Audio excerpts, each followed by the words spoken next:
Sebelum aku sempat bersuara, Atuk menyambung. Api itu sifatnya panas. Bila kecil, senang dikawal. Tapi bila membesar, susah dijinakkan.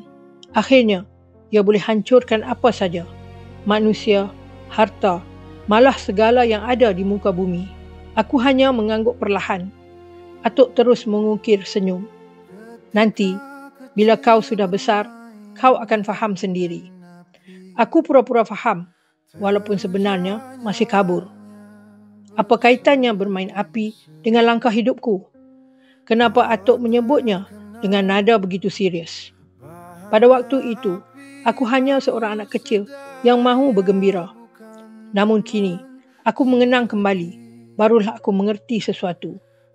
Apa yang dulu aku anggap sekadar larangan biasa, rupa-rupanya adalah pesan yang jauh lebih besar.